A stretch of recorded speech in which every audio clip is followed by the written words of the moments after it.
All right, so this is everything that I had shipped to me for the month of December, which is the end of 2020. So, ending what is probably going to go down in history as not the best year with a bunch of good books.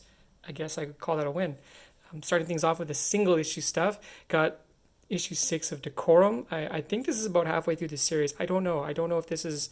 I keep hearing that this is just going to be like a small run, and some people are like, oh no, I've heard it's going to be an ongoing. I don't know, but still loving it. I can't compliment Mike Huddleston enough on the art though. It's just like constantly switching between kind of different styles and almost mediums it seems. So whenever they collect a very large special edition collection of this, I'm definitely going to pick it up, and I really hope there's a bunch of like behind the scenes stuff there. Barbalian, spin-off of the Black Hammer. Really digging this book. It's kind of an interesting approach to like a different take on the Martian Manhunter, um, but I'm really liking it. It's cool. A lot of cool flashback stuff. King Size Conan. The only reason I got this book is because of Kevin Eastman, the co-creator of the Ninja Turtles. This is his first Marvel work ever. I actually pinned this so I could open this up, but yeah, very like 80s. The coloring's a lot better than he had. Really funny though, his Conan is just Casey Jones with longer hair. But still pretty cool. Still liking that. Scumbag issue 3. Still loving this issue or this series, I should say. This one's gonna be awesome because Eric Powell, one of my favorite artists, is doing the art because the art has changed every issue. This book was like on the top of a lot of 2020 lists for comics this year, so um, good to see other people enjoying it. It's hilarious. It's just so yeah, it's just like hilarious. I was trying to find a good word than hilarious, but it's really good. The other Black Hammer spinoff, Colonel Weird Cosmagog. This book continues to be so trippy. It just continually jumps between all these different points. Takes a bit of takes like a second read through to kind of like piece like, oh right, Kate, this is when he's at the cabin. This is when he's actually fighting this giant thing. This is when he's actually a child. But good news about Black Hammer stuff. Jeff Lemire said that after this series and Barbalian are done, 2021 he's going to release just a new Black Hammer book. Black Hammer Returns, I think it's going to be called. He's going to tie everything back together in one main book. So looking forward to that. More Hellboy, even though Hellboy, this series and Be Pretty officially done. The end of the world happened. They're doing these like one-offs. Most of these are kind of sequels to previous miniseries of one-offs that they've done, but they could just keep putting out Hellboy one shots forever, really. Lords of Misery, another Eric Powell book. Any month I get 2 books by Eric Powell is a good month. My only slight disappointment is I mentioned this in the last video because there was that I can't remember her name, I don't know, Miss Destruction, Miss Explosa, Miss Diabolia. I can't remember her name, but it was like, oh yeah, this is a prequel to this book, Lords of Misery. That's why Eric hasn't been like drawing the Goon main series. He's getting his friends to do it. So he's got this cool big book coming out. It's not a big book. It's just like it's oversized. Like it's probably like 50 pages. Which is a lot if it's all hand painted by him. Either way, it's gonna be good. I kind of was hoping it would be like more. Usagi Yojimbo, still digging this book. Almost 2 years into it. Trying to think, year and a half, just over a year. Part of me wants to go back and try and collect like the original Usagi stuff, but that's yeah, maybe another year. Solid Blood, a new book. So before you get upset, this is issue 17. But what's really interesting about this is by Robert Kirkman, Ryan Ollie. They're the 2 guys that created Invincible, which I really loved. And this just showed up. Like there was a solicitation for this book called Solid Blood suddenly. People are like, what's this book that Amos is putting out? No news. And then like 2 days before it released, Robert Kirkman's like, yeah, this is a book I made with Ryan Otley. It's issue 17. It's like really thin. It's maybe like 8 pages or something. But nobody, I don't know. I haven't read it. People are just like, what does this mean? Are they doing another book together? I don't know. But we'll check it out. We only find them when they're dead. Still really love this book. The last issue end where they actually they've already jumped into deep space and they found what they thought was another dead one, but then it woke up like a space god, cosmic space god. So we will get to talk to it. We'll see. Still really digging this. Now comes all the X-Men stuff. It's not as thick as it has been the last couple of months because, well, X of Swords is done. X of Swords ended in the most insane way. Such a great, just overall X-Men event, just probably the best Marvel event that's happened in years. There was actual payoffs and changes have happened. Like the entire Captain Britain Corps is back. They were all killed off. They're all back, 100%. Jean Grey and I can't remember who else, but there's two seats now open on the Quiet Council. Like two good guys left their seats on the governing council of Krakoa. So, tons of changes and stuff. So this will be the Fallout stuff. This is the first like official tie-in. Mr. Sinister, his team of evil mutants that goes out and does his dirty work, Hellions, he's mourning them, but he murdered them all at the end of X of Swords because they asked too many questions. He's got a bunch of clones too of himself. Like he's just cloning shit like crazy. So he's definitely still up to bad stuff, which is cool. X Factor, Aurora, and Quicksilver back together, finding mutants should be fun. Sword, this is a new series that's kind of spins out of X of Swords. Sword is like a mutant space agency that existed, but like a few years ago, and then eventually got canceled. It's run by this woman, Abigail something. She's not a mutant, I don't know, but she does a lot of space stuff. Sword is basically like the space version of Shield when it was originally formed. Now suddenly tie more into mutants, and the old base that they used, Cable, he basically used it as a weapon. Like he dropped it on the enemy force in X of Swords. Like it was pretty wild. That end fight in X of Swords too, like a couple of splashes of just mutants beating mutants. It was so cool. It was so good. I was just pumped. So looking forward to that. Marauders, very much looking forward to this. Final payoff because Sebastian Shaw did arrange the murder of Kitty Pryde. She's dead. She's now back because he thought, they can't respawn her, but they did. So obviously it's time to get some revenge. So it'll be kind of cool. New Mutants. I'm really, really starting to dig this book. It's definitely one of the better of the X-Men books. Not like my top three or anything, but I really like the artist. He kind of reminds me of the artist that back in the 80s made this book what it was and actually drew all these characters. His name was Bill Sienkiewicz. This guy's name is Ivan Reis. Maybe I'm pronouncing it wrong, Rice. But it's got a very Sienkiewicz-y kind of feel, which I'm digging. X-Force, this is like my second favorite X-Men book. Number 3 would be Marauders.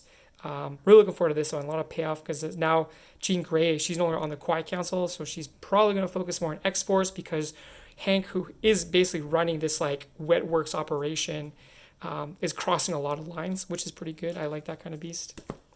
Excalibur, this should be interesting because the Excalibur before X of Swords, like all of it eventually was revealed to be tying into it. Like Apocalypse was on this team specifically to get to Otherworld, which is where the Excalibur Lighthouse Tower, their base is, to basically do all the stuff that led to X of Swords. So this should have like a lot of fallout from it a bit.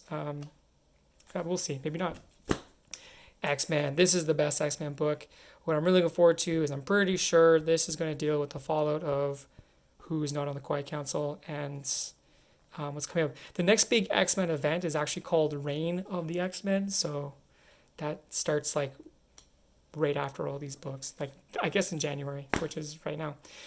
Then Wolverine, which is actually issue 8, but cool anniversary. It's issue 350 of all the Wolverine comics ever printed. What I really like about this is normally when they would do this, like last month would be issue 7, and then suddenly this would be 350, and then be 351, 352, and they just continue with that legacy numbering. What they did here is they just put it here in the corner, which is great. The legacy, this is issue 350, but it's actually number 8 in this volume of Wolverine comics. Like, thank you for doing that. I guess also maybe 350 wasn't a big enough anniversary to just change the numbering back to the legacy numbering, but I hope they do this just more moving forward with these big issues. Like even if it's like say X-Men 500, which they've already gotten well past, just keep it like X-Men 12 and then just be like this is actually issue 500 legacy. That'd be cool. So those are the singles. Not too bad. Nothing like too new. Stacks like reasonable. Looking forward to it.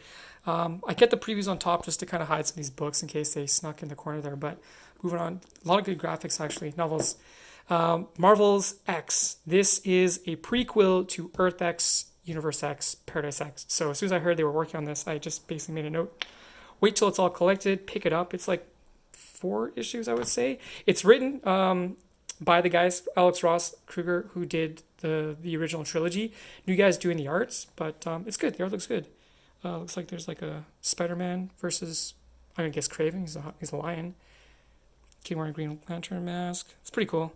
I think this takes place like just before everybody gets gassed and all the, everyone starts getting superpowers. But again, I just didn't even read up on this. I was just like, these guys are making a book. I'm on it. Let's do it. Reckless, Brubaker, Phillips. This is the new hotness that they're working on. This is their new thing. Now that they've finished Criminal for the time being, it's not done. They might always go back Brubaker says. But this is the next year, maybe two of what they're working on. So everything they do is just going to be in this graphic novel format. They're not going to do singles, which is great for you, Andre. But this is the first book, just came out. There's two more coming out next year. Just crime noir, 1980s California. Yeah, the guy's name is actually Reckless as well, like Alex Reckless or something like that. I don't know, but I'm really looking forward to this. I just did like a full reread of all the criminal stuff because I have all the hardcovers, so I'm just like itching for some more. God, Brubaker and Phillips. It's just picked up this Wonder Woman book, Wonder Woman: Dead Earth. It's by this awesome dude, Daniel Warren Johnson. He's like my new favorite creator of 2020. This guy, just everything I read from him just blew me away. He only does stuff where he can be both the writer and the artist, which I really like. And this is kind of his first superhero, I guess like major superhero stuff. Idea: Wonder Woman wakes up in like a post-apocalyptic world. And yeah, this guy's just like, honestly, his art is just fantastic. His stories are amazing. Ooh, Solitude, Fortress of Solitude. Oh, she finds Superman. Okay, spoilers. But yeah, he made this book called Murder Falcon, which it's got a weird, crazy name. The book's even wilder, and I really liked it. So, Adventure Man, Volume 1. You probably recognize Adventure Man because I got these books like as singles, but now they're collecting them, and I'm actually going to stop getting the singles and only get the volumes because, oh, look at this. That's like a normal issue compared to like the size. You get like 20% more art. That's awesome.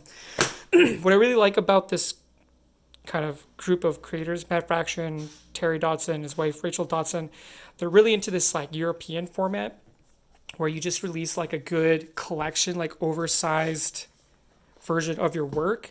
They do the singles because that's a very North American thing, but then they put this out as just like, this is it. They do another book together, Red Champion, Red Hero, the Red One, I can't remember the name off the top of my head. But it's the same thing. You get these like big oversized versions of it. So I'm just going to collect these because it's just better. And like the Dodsons are awesome, like just amazing artists. It's just great having just more real estate to like look at this stuff too. It's actually, yeah. So I was just checking out how the page connects. It actually overlaps really well. Damn, see? Put the effort in, man. You just make some awesome collections. I'm really digging this story too. It's like a pulpy adventures set in modern times kind of thing. And as always, you get a lot of cool just behind the scenes stuff. There's some really cool stuff here. I really like this kind of thing, just like how they come up with the title with different versions. I love that kind of just inking and stuff like that too. A lot of cool breakdown of just like all the different designs for some of the characters and what they kind of went through. Love all that stuff. So pretty much that's all just Read Adventure Man. Moving forward. It's kind of an ongoing, so we'll wait and see. Probably get like, what I like about this format is like, you just get like one, maybe two of these a year. Like Brubaker's doing the Reckless, right? So I would rather Brubaker just put out one nice collected version, right, of this, and then I can just put this on my shelf. I'm pretty sure, I'm just gonna check the back. I don't think there's any special, there is, yeah, see, there's some process stuff here too. Oh yeah, see, this is the kind of stuff, right? So you just kind of put this stuff. Sure, I guess what they do versus Criminal, like Criminal, they do the singles and you get like the essays and stuff. This, you don't get essays, but that's fine. I still like the behind the scenes stuff. And the last piece I got is what I've been waiting like 10 years to get. Marvel, The Eternals Omnibus. Boom. The entire Jack Kirby run on Eternals. Yeah, this was actually originally when Marvel first did omnibuses in like the early 2000s. This was one of the first ones they did. And people were like, oh, this is great. I love the format. It sold out instantly. And people were like, I'll just wait till they get reprinted. And they never did. It's 2020. They finally did it. So, yeah. Plus, if you want to read something like The Internals, this is the only way you're going to get every issue. Like, you're not going to get this stuff. You could try and collect each issue, but, like, how much are you going to pay to get all those? And especially in a condition you can read it in. Oh, look at that Jack Kirby splash, man. Like, I love all this tech he does. Like, all this, like, stuff. Like, it's just, nobody did it like that before him. So cool. So very much looking forward to that, even though it'll tie into nothing that the Marvel MCU Eternals movie will be, but whatever. I love me Jack Kirby, so yeah, that's everything. Very much looking forward to this, as always. Damn, I got a pretty good stack of books to set aside right now for you, Andre, so once you're back, we should meet up and I can pass that stuff along to you. It's a lot of Brubaker actually, because you missed out. But yeah, hope you're doing good, buddy. Talk to you soon.